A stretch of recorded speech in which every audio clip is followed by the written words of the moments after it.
Hey everyone, it's Andrew Dangle with Valk Designs, and I just want to say thank you all so much for 1,000 subscribers here on YouTube. So I figured I would throw together a little video for you showing my spiral weave detailing that you see in a lot of my work. Basically how this starts off is with two lengths of 21 gauge square is generally what I use. You can use 20 gauge square or 18 gauge round or something else, you know. Basically anything that you can manipulate into a spiral. We're going to start by attaching those lengths to the back frame.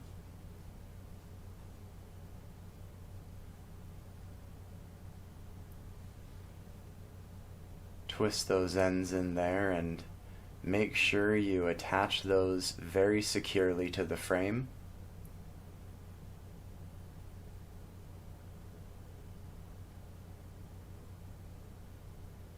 Once you've attached your first wire, you're ready to go ahead and start forming the first line in the spiral detail.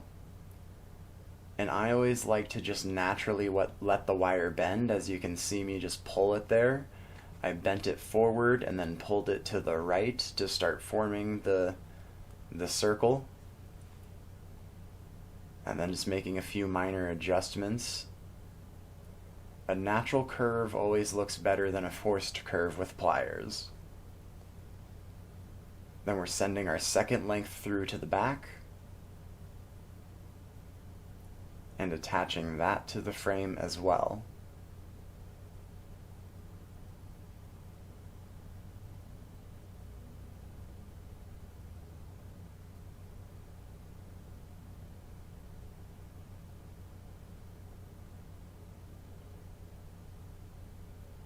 Make sure your ends are tucked in and that it's very tight and secure on your tie-down points. And then go ahead and start forming the second line in the spiral weave.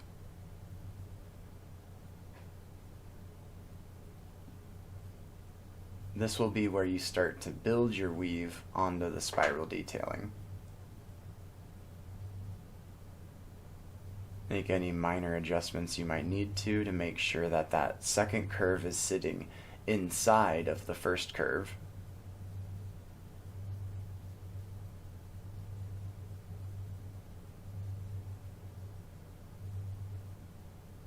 As you can see, we're getting the shape of our first spiral already ready to rock and roll. Next, we're going to be taking a length of 30 gauge wire and weaving it through those two wires to build our spiral weave. Starting with our length of 30 gauge wire, we attach it to one of the lengths and push it all the way down to the bottom where the spirals start to come together. And then go ahead and pull that over to the secondary wire and connect it, wrap it around twice, and then bring it back up to the outside wire and wrap it around 3 times. Now, basically how you want to build these spirals is on the outermost wire, you're going to be covering more surface area than the innermost wire. So you're going to have to wrap it around more times around the outer wire than you will the inner wire. If you do an equal amount of times on each one, the weave will kind of try to be balanced and it won't spiral out.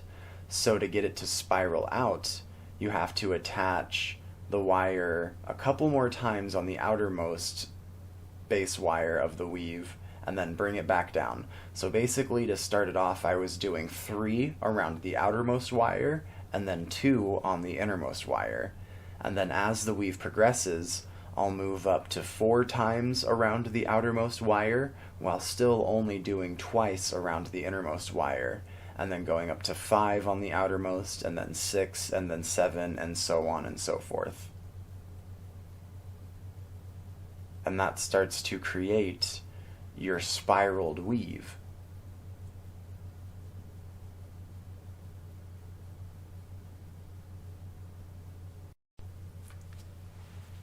Once you have built out your spiral weave to the length that you desire, you can go ahead and clip the end of your 30 gauge wire because we are going to feed it back through to the bottom and secure that down to the frame.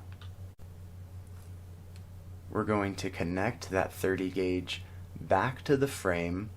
Go ahead and curl the end there so you can hook it around and wrap it around your frame 3 or 4 times so that way you're nice and secure to it.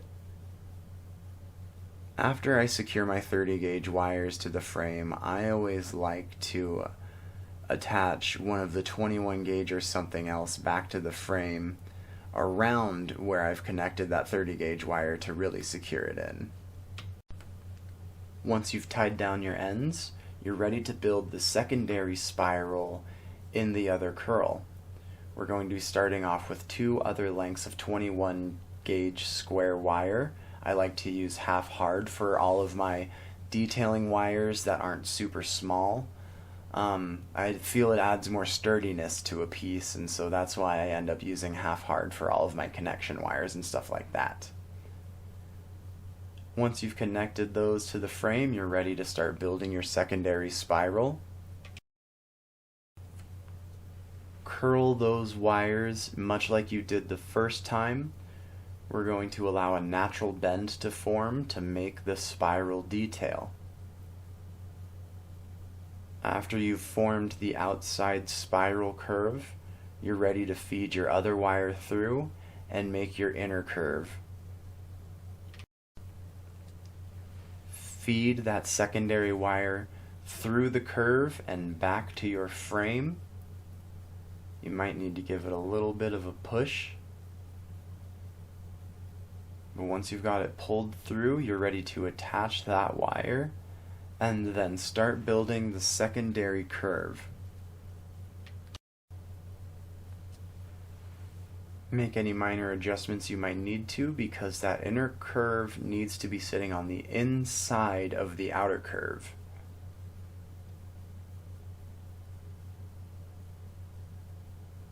Finish forming that spiral. Once you've got it all shaped up, you're ready to add your 30 gauge, much in the same fashion as you did the first time around.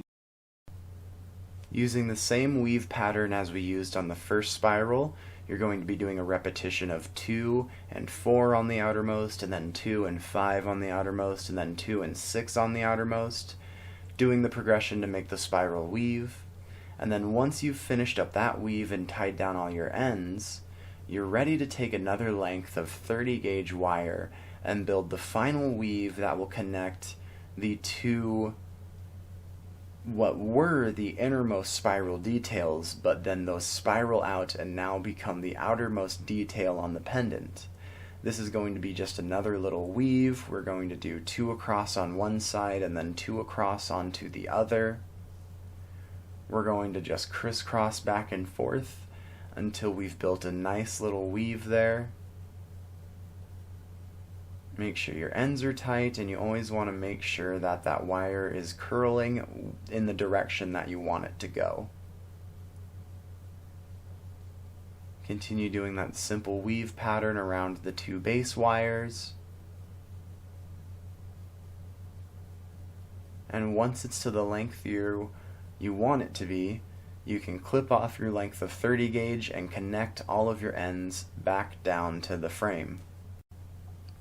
I always like to twist my wires 2 or 3 times around the frame to make sure there's a good solid connection. Sometimes I'll go further, but once you've done that, you're all done. I hope you all enjoyed this video. Please let me know what you think in the comments. Have a great day, everyone.